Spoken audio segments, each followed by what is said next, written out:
識飲咧，一定係飲中茶。之前嚟香港飲過幾次咧，同我去飲得茶多咧，各位觀眾都知道啦。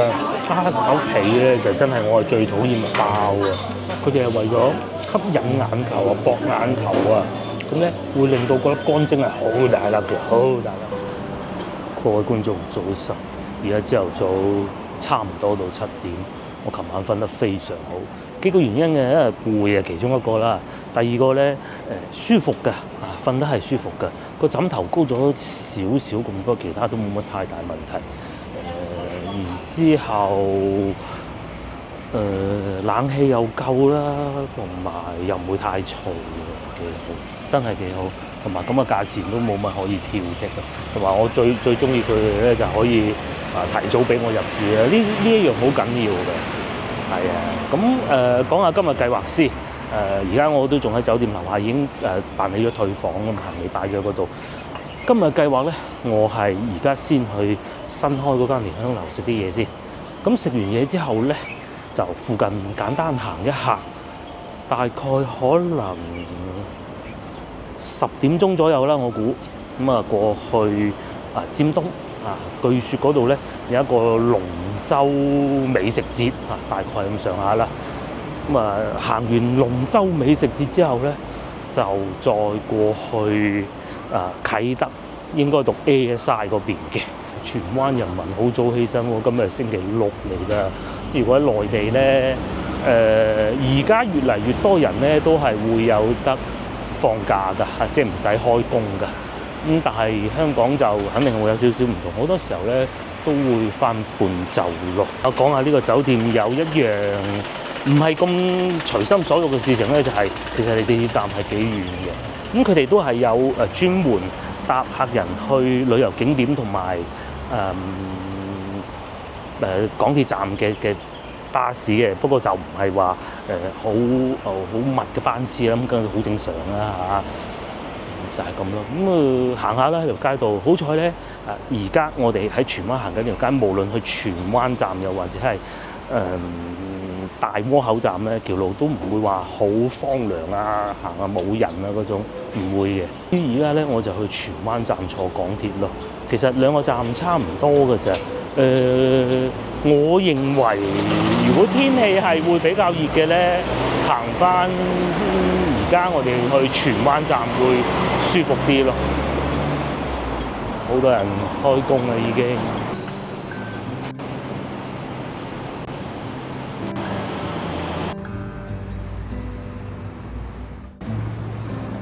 沿住呢度一直往前轉左，應該就會到得到㗎啦。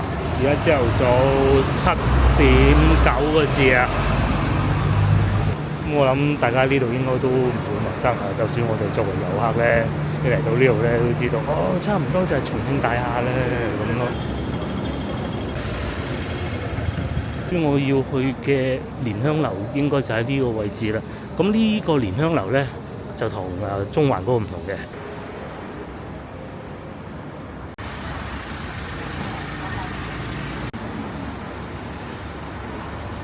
方路里啦，我終於揾得到啦，就喺前邊嘅啫。嗰啲遊客最喜歡嘅地方嚟㗎啦。呢度上邊都好多美食㗎喎，放題、蛋糕，哇！賣衫嘅。而家咧已經差唔多8點啦，希望咧我5晏嚟到咧唔使搭台啦，又或者咧唔會見得到嗰啲遊客嚟呢度搶住食嗰啲情景咯，希望見唔到啦。又唔係話門口排晒隊嗰種情形啦文化傳承100年之味，哇！咁似嗰啲喺內地嗰啲餐廳嗰啲 slogan 嚟咁嘅啦上去啦。我哋晚市到宵夜點心一律48。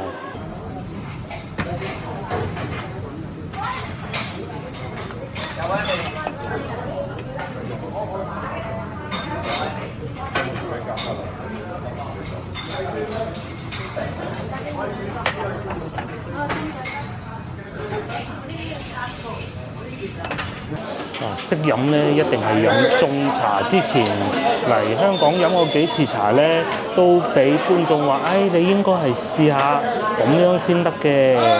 有道理。先頭攞走咗，咁啊嗰個用嚟洗碗嘅。之前咧有個講普通話嘅博主都唔知叫做博主嘅專家，咁咧就話我哋廣東人咁樣洗嗰啲杯漏閘咁。嗱，我哋嚟到香港都係咁嘅啫嘛，係咪？呢啲叫文化。睇下有啲咩食先。咧佢哋咧係堅持手工點心，非常好非常好。咁然之後大點、中點各種都有嘅。咁我會叫翻啲反而喺廣州經常會食到嗰啲點心嘅喎。譬如話燒賣其實35蚊又唔算好害人聽聞喎，係嘛？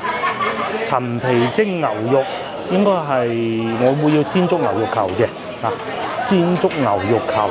OK， 腸粉我就唔食啦，一食嗰啲澱粉飽晒，咁就無謂啦。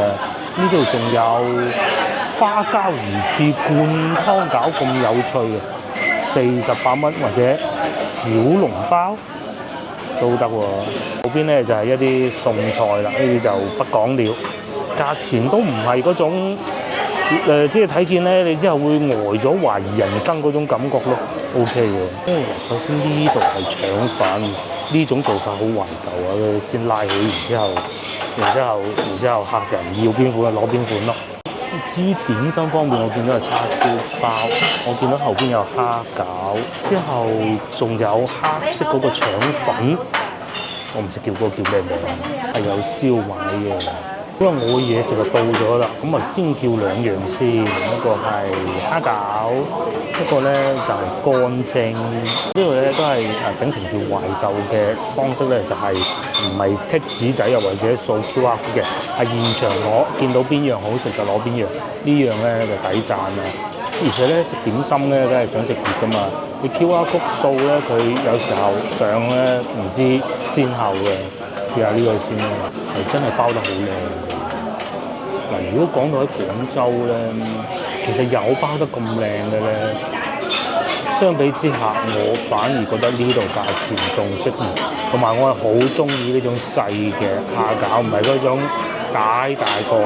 除咗牛肉球以外咧，其他嘅點心咧都唔應該太大，因為咧呢啲西關大少嘆茶係要咁細細粒，一嚿就執飽西關大少唔得嘅。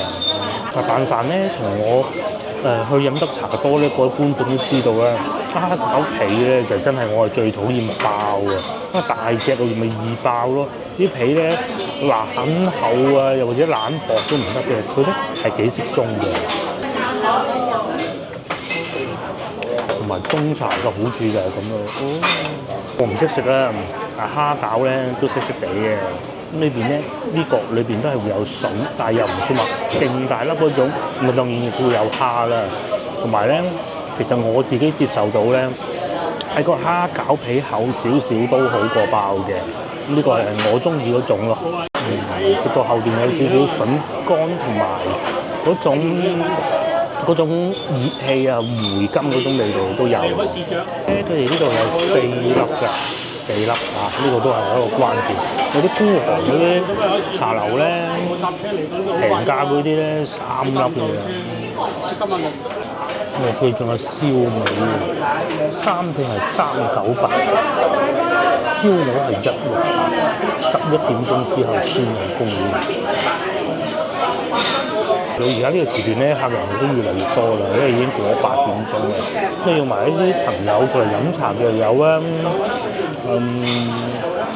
開工前就飲下茶嘅又有啊。佢哋服務都係好及時㗎。譬如話見到我飲茶飲到差唔多冇咯喎，佢哋知道我飲咗幾多，跟住嚟加水叫嘅。不過咧就要搭台，咁都正常㗎啦嚇。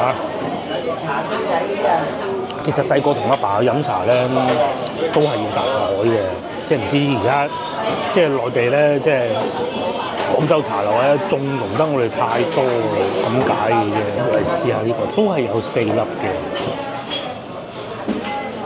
咁我擺咗一段時間，不過其實乾蒸係有少少咁嘅，正所謂乾蒸啊嘛。嗰度呢會叫乾蒸，會叫燒賣，有陣時叫乾蒸燒賣。喺內地有啲我唔中意嘅茶樓咧，佢哋係為咗吸引眼球博眼球咁咧會令到嗰粒乾蒸係好大粒嘅，好大粒嘅。咁啊得3粒啊不在話下啦。而且咧都係嗰句啊，西關大笑邊度食到咁大粒啊，啃親啊大笑啊嘛，細細粒先得嘅。上邊又有少少應該係蝦子嚟，我估啊，因為係蟹粉，佢裏邊嗰啲肉咧係唔係搞到話勁碎，食唔到係咩品質咩口感嘅肉嘅。咁但係咧又唔會話有啲肉筋喺裏邊啊，突然間咬到有嚿軟骨啊嗰種就不能夠出現噶嘛，又啃親啊大笑啊高嘅喎，都唔會嘩眾取寵有啲咧又話擺嚿鮑魚仔上去啊嗰啲咁樣，嗰啲下啲外地遊客就得嘅，啱唔到我哋由細食到大嘅。多少少會落少少肥肉，但係咧要拿捏得好好啊！呢度都係，因為啲肉太乾啦。其實佢係唔會黏得好好，呢個都係唔好話一夾出嚟咧，攞個筷子鋥得開嗰種感覺。即係因為你燒賣咧蒸嘅時候，梗係會黐埋一齊啊嘛。啲皮有少少甩係好正常，唔甩你先驚，唔甩咁就講明啦。佢唔知落啲咩化嘢落去啊嘛，冇嘅，呢個冇嘅。黑色呢個，嚟咧做鳳爪啦，啱啱蒸好熱辣辣嘅。其實咧我都幾難想像以前啊，清末民初嘅時候咧，西關大少係點樣欣賞呢度美食嘅。因為佢哋不試食咧，如果係嘅話咧，咁佢哋係走寶嘅。呢個都蒸得幾靚，同埋都多㗎。我眼見會有起碼4隻。同埋下邊冇墊太多花生，有但不多咯。仲有呢個啊，喺廣州都見唔到㗎啦啊，幾乎見唔到，我都好耐未見過。可能佛山有啲茶樓會揾得到，又或者小食店芝麻卷，而且好似咧食唔晒咧打包帶走，喺路上繼續食。試下先咧鳳爪，哇幾大隻喎！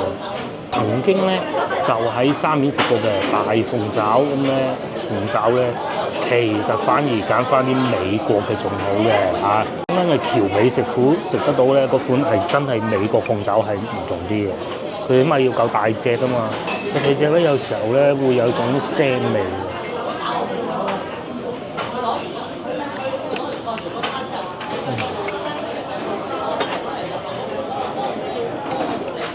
我食鳳爪咧都幾厭尖，細個唔中意食嘅，後尾大咗先中意食嘅。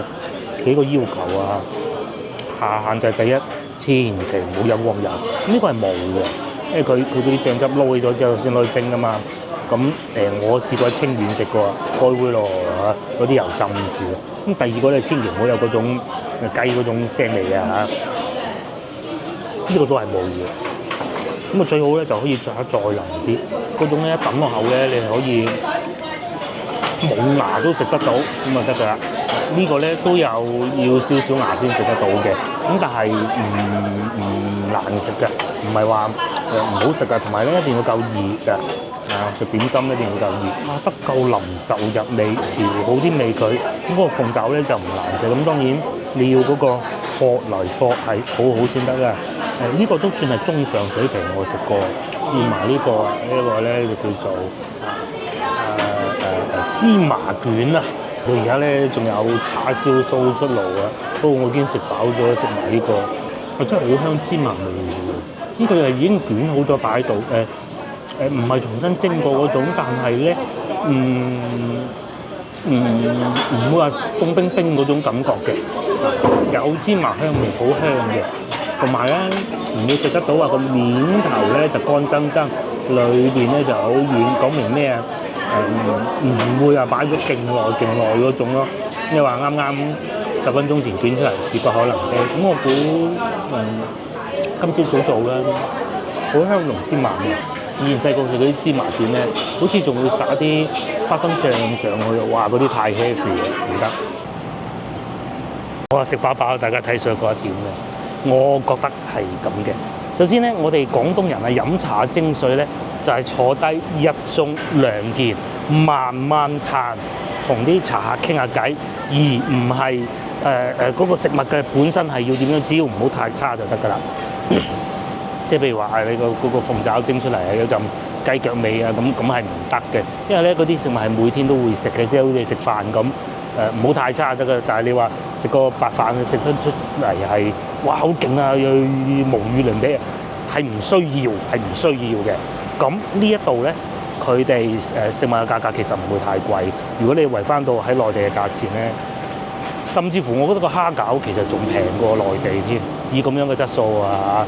咁但係可能佢哋係會比較新啊呢個分店。咁咧，我同台嗰個阿叔叔啊、哥哥啊，唔好講人哋叔叔，其實我都唔後生㗎啦。哇！阿哥哥咧就傾，佢話咧佢咧就喺嗰邊飲得多，佢咧就中意中環嗰間多啲，因為會推車仔。至於呢度咧，因為佢可能係磨合期啊，有陣時又唔知咩原因咧，咁啲點心蒸出嚟咧就唔係好夠熱，咁啊我嗰個就 O K 嘅，阿哥哥嗰個咧就爭少少咁。因為第二個咧因為可能太過受歡迎啊，熱度之上啊，所以其實係多人嘅。樓面咧有少少不足，不過佢哋嘅服務態度係好好嘅，唔會話有種好厭惡啊，唔想 service 你啊，咁係冇呢一樣嘢嘅。同你會有傾有講，嗱呢一樣咧，又係我哋飲茶嘅精髓，就係同樓面傾偈係好重要嘅。咁阿叔叔仲同樓面傾咗好耐添，係啊。咁呢啲都係我哋飲茶嘅精髓，呢度都揾得到。另外最緊要一樣咧就係我認為啊嚇，佢哋呢度咧係貨遊客嘅，開咗出嚟之後，好多遊客嚟到香港遊玩，無論佢係廣東人也好啦，由細飲茶飲到大，又或者係外省人一次都未飲過嘅，咁佢哋都係可以喺呢度揾得到咧嗰種飲茶嘅精髓㗎。係有少少逼傑啦，但係呢啲咪就係香港咯。係會價錢好似貴少少啊，冇問題㗎。其實其他都唔平啊。咁我認為咧，如果你作為一個遊客嘅話咧，如果唔嚟蓮香樓，我係講呢間啊嚇，係會缺少咗係你嚟香港一個好重要一個環節咯。咁啊，除非你好似我呢啲咁日日走嚟啦嚇，你嘅遊客嚟到香港，咁咪又可以多一個選擇咯，24小時營業喎。不過，正如先頭同我搭台嗰個哥哥所講啦，本地客可能都係去翻中環好方便。咁當然啦，要視乎情況，去中環都要過海，又係真係冇咁方便嘅，睇你點揀啦嚇。同埋可能星期六啊、週末啊，遊客多啲啊，咁會繁忙啲。譬如好似我啱入去嘅時候，喺我後邊嗰圍台咧，係嗰啲洋人喺度飲啤酒啊，真係好笑到你係未見過。朝頭早飲茶係會有人飲啤酒，咁呢啲咪就係香港文化融合嘅標誌咯。即係飲到早茶見到人飲啤酒嘅話，好過癮啊！咁嗱，然之後而家咁樣嘅，而家9點鐘都未夠，咁我係會去尖東。去尖東之前喺附近行下先啦，又或者行過去尖東都唔出奇。不過咧，今日熱翻好多，個手提電話地圖，我決定行路過去尖東海旁。咁啊，細個咧聽香港嘅流行曲啊，又或者睇 TVB 啊，都知道啊，尖東係遊客就必去㗎啦。我哋而家過去咧嚟過香港咁多次咧，冇正式去過尖東。坐車經過嗰啲啊，搭嘅港鐵嗰啲肯定唔算㗎啦。今次可以去下，趁住今日有盛事。先頭咧，我坐港鐵過嚟嘅時候咧，都已經見到有人拎住啲龍船獎啊。咁究竟佢係競賽啊，抑或係表演啦？咁就不得而知啦。應該會好熱鬧嘅。咁同埋仲有呢度蓮香樓。我原先今朝諗過嚟嘅時候咧，諗住係會唔會好爆棚，好多人。今日仲要星期六嚟嘅喎，好多遊客咁還好嚇，還好，唔會話服務唔周到啊，因為人太多，你冇辦法㗎，係咪？還好，還好。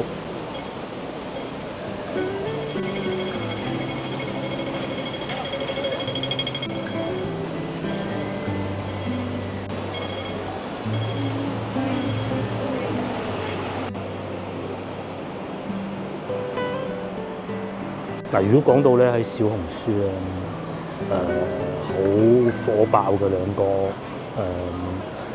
專業啲講叫烘焙店，兩間，一個佢，一個 B 字頭，我覺得呢個會好啲，同埋價錢會相對合理啲。香港觀眾可能唔係好知嘅，幾好幾好。而家朝頭早9點鐘未夠，呢個鋪頭未開門喎嚇。不過其實咧，遊客佢都係咁啊，咁早啲遊客未起。講下琴晚啊，大家如果一路係有緊跟我影片咧，就會發現咦點解琴日突然間後段冇晒影片出嚟嘅咧？因為琴晚咧去時代廣場開會啊，咁我都發過貼講過，其實係 YouTube 嘅聚會。咁咧就即係可能我啲頻道咧太冷門，同埋咧雖然係歸喺香港呢度嚟管理我個頻道咧，其實咧同香港嘅交集咧唔係多到咁多㗎咋，所以咧好多博主其實我都係唔識嘅。咁啊，反而都冇乜反而，唔好意思，就係一個都唔識。咁啊，包括同樣地，好多人都係唔係好識我嘅。我啲觀眾大多數都可能係海外啦，咁香港都有嘅，香港都有嘅。但係其實我知道咧，其實內地都有遊客，只不過佢哋經過一啲科學嘅手段，將個 IP 地址變成香港嘅啫。反而其實香港嘅觀眾可能個佔比唔算太多㗎嚇，所以我琴日有我一個都唔識嘅。反而有幾個內地博主仲傾多咗幾句添，因為佢哋咧好搞笑啊！大家知道香港人講嘢都好有趣嘅，佢哋係會一句話一句完整話，今天天氣很好咁，譬如咁樣一句説話啦，係會有夾雜好多攝咗好多英文落去嘅。咁碰巧咧亦都會有台灣嘅一啲YouTube 嘅鄰過到嚟啦。咁咧佢哋係好努力講廣東話。咁但係咧，裏邊咧又會有國語啦嚇，之後3樣嘢混埋一齊，哇！我都聽到亂晒。咁然之後有啲嚟自內地嘅博主咧，琴日我見到一個廈門嘅，佢基本聽唔明英文嗰一 part 都仲好啲，但係咧英文咧佢又會中間攝住一句，喎，咁連起身又好似好奇怪咁。係啊。不過我哋廣州人咧係最叻嘅啦。其實如果佢全部講廣東話咧，我哋可以係即時同你傳譯口譯得到。佢普通話係講咩咧？又或者你講普通話咧，我係即時可以同你講得到廣東話係點嘅，係馬上。班人排隊咧喺度開銀行帳戶喎，因為講普通話嘅香港人邊係使咁早過嚟排隊嘅？因為呢個銀行眾所周知其實係嚟自內地㗎嘛。多啲呢啲聚會好㗎，下次記得叫埋我。如果有香港 YouTube 管理層聽到嘅話，記得叫埋我。係，我好樂意同你即時翻譯嘅。係，巴少講我哋繼續往前行。補充多一句，其實琴晚咧會議結束嘅時候7點鐘多少少，咁我係最初嘅計劃咧係有諗過再去廟街行下㗎。但問題係咧，我睇個地圖啊，我8點鐘先至會翻得到去酒店，因為我仲要剪片喎。咁如果我行埋廟街咁，你幾點鐘咧翻到去後邊全部嘢阻住晒，然之後又瞓晏咗，今朝起唔到身，飲唔到茶，所有事情都打亂晒啊！所以咧就冇去。咁啊有機會下次再去啦廟街。嘢咧喺內地啊見唔到香港，或澳門都會見到，香港會多啲嘅。就係靚車豪車啊！喺內地咧都有，唔係冇。不過咧啲版本係冇咁特別嘅。而家身邊啊有朋友啊已經喺度策劃緊申請一個中港領導牌啦。咁其實我覺得咧，就算係嚟得到咧，又或者以後啊所謂什麼港車唔係粵車南下都好咧，其實應該唔會太多人嚟嘅啫。睇下嗰啲泊車就知道，哇！睇見都呆咗。即係廣州其實已經算貴嘅啦，但係同香港比咧都係小兒科。我只能講，之前同香港嘅朋友傾過偈，佢哋都話其中一樣嘢最頭痛嘅就係揸車，油費又貴啦。咁 OK 冇問題，而家可以揸電車。第二，咁你又可以四圍去啦，但係停車咧就麻煩啦。譬如喺呢啲咁停50蚊一個鐘。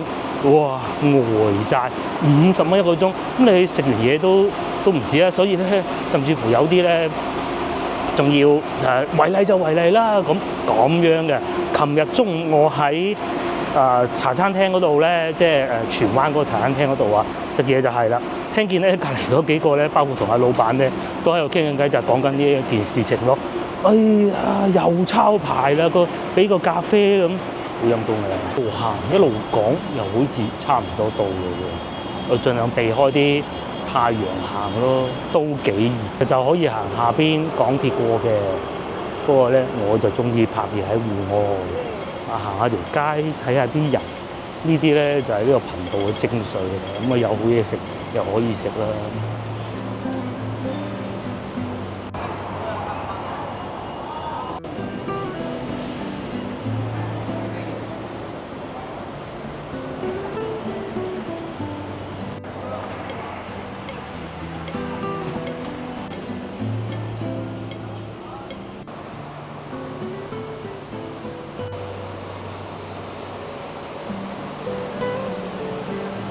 我諗就係呢度啦，因為咧會見到好多旗啊擺住喺度啊，嗱一片都係嘅。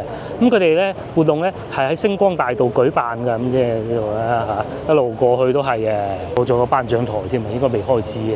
好似話今日咧有龍舟嘅比賽嘅。哦嗱，咁樣嘅原來已經開始緊㗎啦，喺度比賽中啊。嗱呢啲活動佢係咁嘅，下邊係食肆啊，即係嗰啲美食節啊、美食嘉年華，外邊咧就龍船嘅比賽咯，即係慶端午啊！哇，正喎嚇！咁同埋咧，就係見面前呢度咧就贊助商區域嚟嘅，好明顯我唔係啦。我而家落去下邊睇下，係咁近就可以睇到。嗱呢個咧就比較拉香港啊嚇，即係呢啲咪叫與民同樂咯。雖然都係晒，係咪？其實都算近嘅。而且咧又唔需要另外付費嘅喎。如此啊，因為咧香港咧有賽馬嘅文化，所以佢哋講龍舟咧，其實都講到頭是道㗎嚇。嗱就喺呢度啦，幾多遊客？呢度應該嚟自內地嘅同學仔啦。4場初賽裏邊都係餘下最快3隊都可以獲得直通資格，但係剩翻嘅隊伍就要喺一間中午。勁啊！好多龍舟健兒咧都喺度準備緊㗎。呢個浸大嘅龍舟咧，咁啊前邊咧仲有好多遊客嘅。至於我哋咧，咁樣就可以睇到啲龍舟喺你面前㗎啦。喂，真正喎！呢個位 OK 啊，呢個位 OK 啊，呢個位真係好啊！係會有難嘅，但係咧唔至於到話咧係用盡一切方法令你睇唔到嗰種咯。到咧我又要吐槽啊，直頭係批評啊廣州市政府咁多年啦。我哋點解我哋拍過一次龍舟就冇再拍，即係市政府搞嗰啲嘢。咁係點咧？第一嗱，龍舟呢樣嘢與民同樂。與民同樂，你係務求令到大家喺安全嘅前提之下睇到佢哋喺度比賽嘅。比賽成績係點唔重要，重點係大家都可以睇得到。佢哋係咪全部都睇到先？係咪啊？全部睇到，仲有好多位置。而我哋嘅廣州市政府咧，就因為佢可能係比較擔心啲市民有危險啊，睇嘅時候過分熱情啊。熱情之後咧，咁你有危險跌咗落海落水啊，冇弊啦嘛。所以咧，佢係用盡各種方法令到我哋睇唔到嘅。譬如啱啱過去嘅一次咁樣啦，喺社交媒體見到啦嚇。有人喺二沙島嘗試睇，一早排隊，唔好意思睇唔到。有人嘗試去到珠江新城嗰邊，更加睇唔到。退一萬步，就算一早霸到位，可以睇到都好。大概去到咩位置咧？大概大家睇唔睇到外邊嗰度搞緊工程嗰度啊？係好闊嘅個江面，即係嗱，人哋香港咧搞活動咧就係咁嘅，你起碼睇到啊，陰公曬唔曬係你嘅事。廣州咧係曬都睇唔到嘅，咁咪好咯。而且另外仲有一件事情咧，就係喺廣州咧嗰啲邀請隊咧，其實絕大部分咧都係職業㗎，係啊，或者半職業㗎，就唔似香港呢邊咁。譬如話先頭我哋會見到有啲可能係大學生啦，呢啲咪就係與民同樂咯。其實我就好少講內地咁長篇幅話唔好嘅，但係搞龍舟呢件事情咧，即係真係仲有好多地方要學啊！喺度曬下太陽，睇下海風，然之後望下對面嗰啲靚景。咁雖然中間咧就做緊工程啦嚇，但係都冇影響㗎噃，係咪？喺你身邊行過咧，又會有啲建議啦，爬龍舟嘅建議啦。咁係咪好好先？係咪好好先？會有媒體過嚟啦。喺廣州咧係點咧？嗰啲我唔會用權貴呢兩個字嚟形容，其實佢哋都係贊助商啫。咁但係咧，其實佢哋唔係咁想睇，但係咧想睇嗰啲又睇唔到，咁千祈唔好行到呢一步咯。學下香港咁就好嘅。咧港台嗰度係講得好清楚，嗰啲活動係點嘅，介紹下每支代表隊，咁咪正咯。呢啲係因為有賽馬文化加持啦，我認為係。街咧就會大概喺晏晝1點鐘，差不多去到我哋預先時間度咧。晏晝1點鐘先開始。咁我又咪 miss 咗咯，1點鐘趕唔切嘅喎，而家先9點，我冇理由等到1點嘅喎。咁點辦咧？嗱咁樣啦，我而家咧就先去宋皇台嗰邊食咗個榴蓮先，因為呢個係我計劃之一，但係我最初係計劃擺到最後嘅。咁然之後等到中午1點鐘左右，我再翻過嚟呢邊感受下氣氛，食少少嘢，然之後咧先翻去坐高鐵翻去酒店。咁喺呢度翻到酒店咧都需要花1個鐘頭㗎。咁然之後再過去高鐵站又計1個鐘頭啦。咁即係大概2點半鐘到，我離開應該差唔多㗎啦。咁而家我就先過去宋皇台先。嚟我哋嘅端午主題打卡熱點啊！有咁睇下龍船，睇下龍舟，阿爹哋就喺度教下，好似睇緊賽馬咁喎，幾好啊！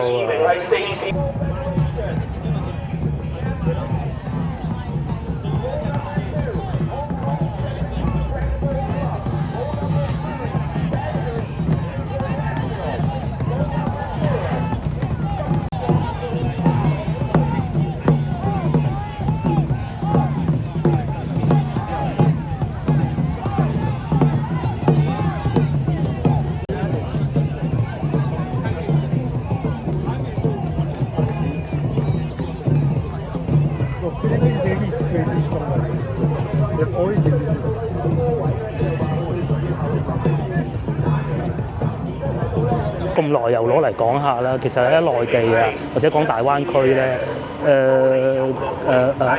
賽龍啊，係其實係冇咁貼地嘅，好多咧都係叫做請槍大戰，即係咩意思咧？譬如今日，其實我有個大學同學，佢係南海人嚟嘅，係過嚟唔知代表邊支隊嘅，其實佢根本都唔係嗰度嘅人嚇，佢係代表可能係肇慶嘅一支隊伍咁樣嘅，係幾公里㗎。咁但係香港呢邊就唔同啦。或者可能佢哋個速度唔係快到咁駭人聽聞，大佬嗰啲內地嗰啲係已經係專業級別，係可以參加亞運會㗎啦。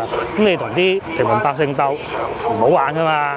喺香港咧係本地人參與㗎嘛，咁先好玩㗎嘛。前邊呢邊越嚟越多人喎，上邊仲有個呢個應該叫咩咧？牌匾，外國人又嚟睇，係咪？正啊！會有外國人嚟參賽喎，正啊！哦，全部喺晒度啊！唔知會唔會撞到我同學咧？應該唔會嘅。我哋咧嘅龍舟精英咧㗎啦，扮嘢大賽主要就真係扮嘢為主嘅啫。佢哋仲有扮嘢大賽，即係喺條龍船度扮一隻種咁嘅諸如此類，咁啊好玩咯！或者係大家嘅數碼相機或者。仲有就係現有嗰個 Japanese Club， 最後測試 Spanish。我聽到佛山兩個字咯，應該係有參賽嘅，咁同埋有深圳嘅，又有龍舟經過我哋面前啦。呢個好似係菲律賓嘅，咁然之後好似佛山嗰個係排第4啊，係咪應該同佛山嗰個加下油咧？4號艇，掌聲歡迎深圳市南山區龍舟。哦，4號係深圳南山啊，因為後邊嗰幾個，佛山大學都有嚟添。係6號啊！佢哋係咁嘅，佢哋唔係折返啊，佢哋喺前邊咧掉頭嘅玩。各有特色啊嚇！佛山有排拉尾喎，好似應該佛山嗰啲係真係派啲業餘選手嚟，同埋咧淨係喺度歡呼下就算㗎啦。人哋嗰個菲律賓嘅咧已經唔知去咗邊啦。6號喺呢度佛山，揾啲女將嚟咁喎，怪唔得啦。至少有一半係女將嚟嘅。國際混合錦標賽咧，而家會進行2場初賽。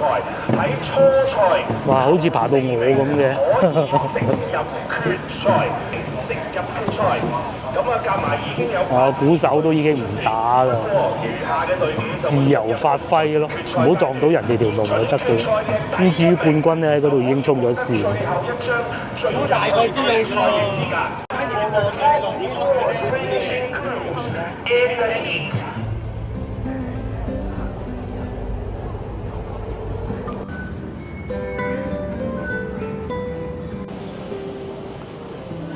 終於嚟到啟德啦，咁啊 D 出口我去 ASI，咁同埋咧先頭我嚟嘅時候咧係用銀聯卡俾錢，都係得嘅。銀聯卡咧就擺咗喺 Apple Pay 裏邊咯，咁啊撳5就出嚟㗎啦。聽講咧今日有優惠，有着數呢啲嘢，廣州人係唔會放過嘅。D 出口我哋出去先，出去嘅時候睇下優惠咗幾多啦。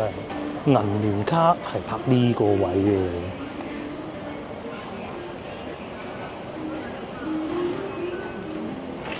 咦，得啦！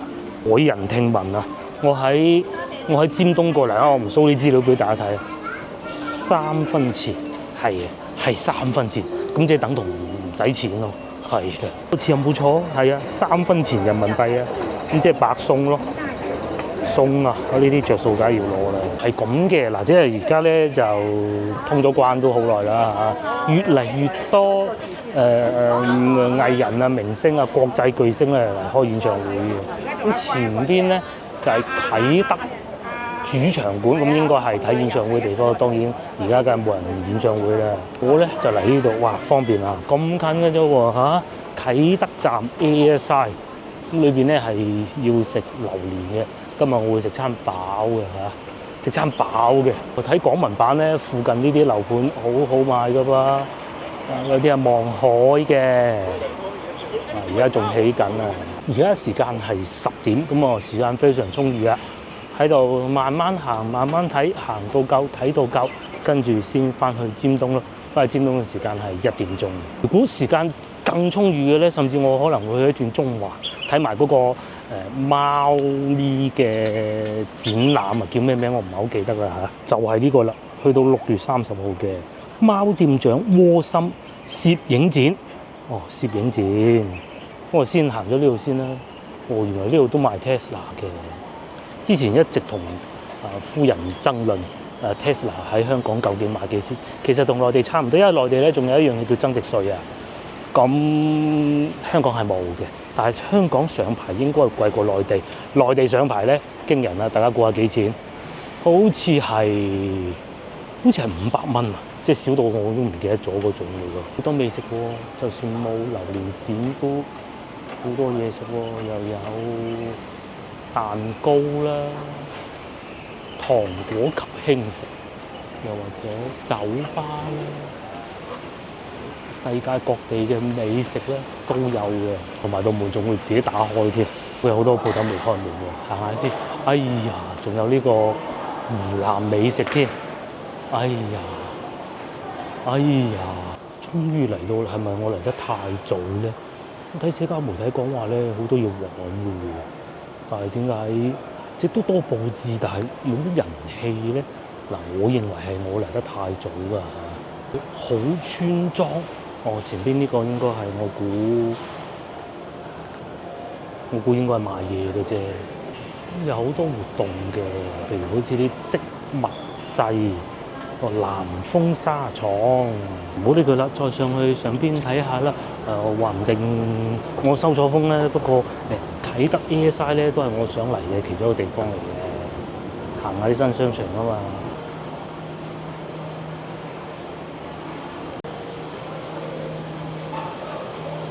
鋪頭咧其實都有租出去嘅喎，但係咧可能真係我嚟得太早，好多都未開門喎嚇，同埋都大牌子喎，唔係嗰啲濫竽充數嗰啲牌子嚟嘅噃，都有人嘅喎。會唔會啲餐廳未開門，所以咧聚唔到人氣咧？又都會唔會有一種可能呢啲人翻晒深圳咧？我覺得唔會㗎嚇。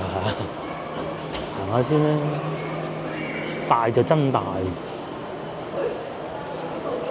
一個壞消息，一個好消息。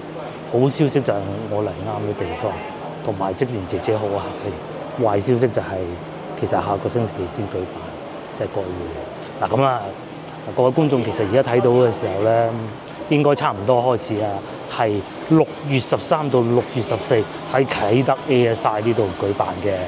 咁影片出街嘅時候，你哋如果係好喜歡食榴蓮嘅話，咁就快啲過嚟啟德 ASI 啦。咁既然係咁，我而家又去坐港鐵啦。既然係咁咧，我就一定係要睇埋呢個貓咪展覽先得嘅。我去中環，係啊，因為而家先10點鐘咁早咁嘅，行下香港睇下香港㗎啦。嗱，時間冇錯啦嘛，呢個3月4到6月30，2025年港鐵藝術應該係港鐵做嘅。OK， 咁啊中環站 J 出口，同埋咧今日好熱啦，廣州已經黃色酷熱預警啦。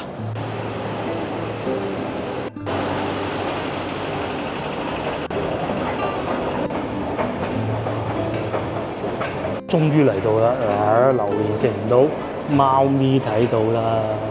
咁啊，原來真係好遠嘅，都係港鐵嘅活動嚟嘅。同盟社區，平時咧都好中意去影下啲貓咪嘅。咁香港啊未同貓咪玩過，有啲咧係好怕死嘅，有啲咧又好為食。譬如好似上邊呢一個咁啦，呢個就屬於為食嘅貓咪。有啲咧就好醒目嘅，好似下邊呢個咁，佢看住呢個便利店咯，咧又會幫主人看鋪啊。究竟佢係咪喺度看緊鋪，定喺度諗緊咩咧？同埋仲有上邊呢個喎，呢個係好為食嘅，睇得出。哦，係呢位陳先生嘅出品嚟嘅。其實咧影貓咪唔係咁容易㗎。喺內地咧，亦都會有好多可以講我真係覺得係藝術家咧，專門影貓咪。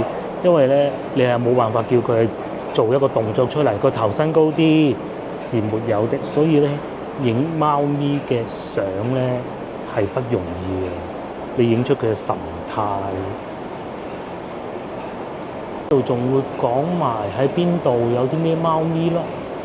開心果、丁丁、豆豆都有嘅。咁如果係醒目嘅話咧，一路揾咧，你係可以揾到邊隻貓咪喺邊個鋪頭啊？譬如話上邊呢個元泰海味，就有嗰隻肥貓 Mini 啦，又或者豆豆喺度稱緊嘢咯，幫個老闆。我同老婆成日講咧，要睇一個城市係咪有愛心，係咪係文明嘅。你睇下有佢哋點樣對待啲貓咪就知道㗎啦。咁曾經有一段時間咧，廣州係對待啲貓咪好衰嘅。咁啊細節我就不講啦。而家咧，隨住啲人咧，即係見識多咗啊，冇以前咁唔好咯，即係靚喎個模式。我好中意見到呢種貓咪，老婆成日問我：如果我哋要養一隻貓，會係乜嘢樣嘅咧？你有冇想像過咧？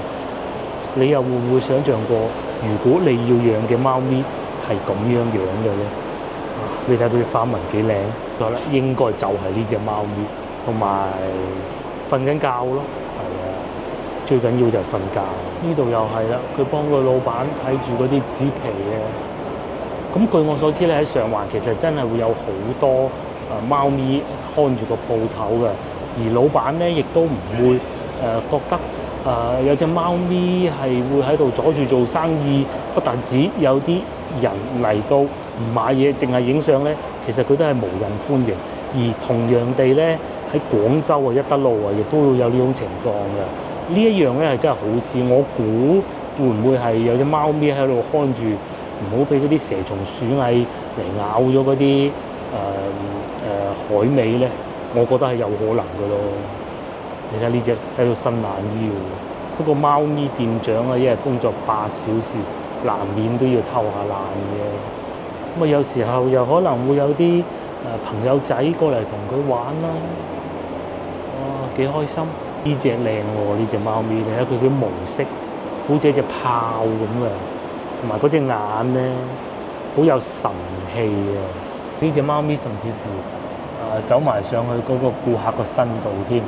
或者呢只啊，睇上去好惡，其實咧見到人咧，佢就會好和善，唔知算唔算咁講，好溫柔。而呢個展覽咧係以照片為主，同埋唔算話勁大嗰種，好有特色啊！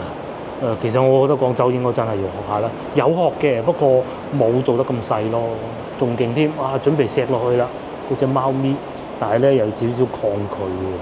呢度望住個門口先最緊要，又或者幫老闆娘上菜，帶佢路。姐姐唔記得咗係邊張台咧，我記得嘅。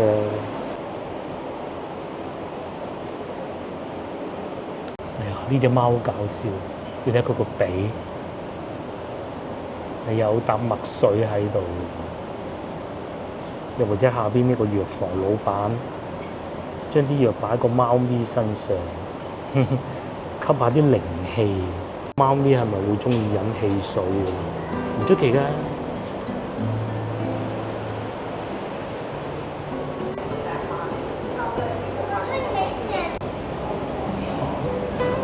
又完成一個願望，咁呢個願望係好成功達成咗啦。呢個展覽咧時間係做到6月底嘅，咁大家如果咁啱經過中環站，想去附近邊度咁啱，你就可以經過呢度睇下啲貓咪嘅相片啊。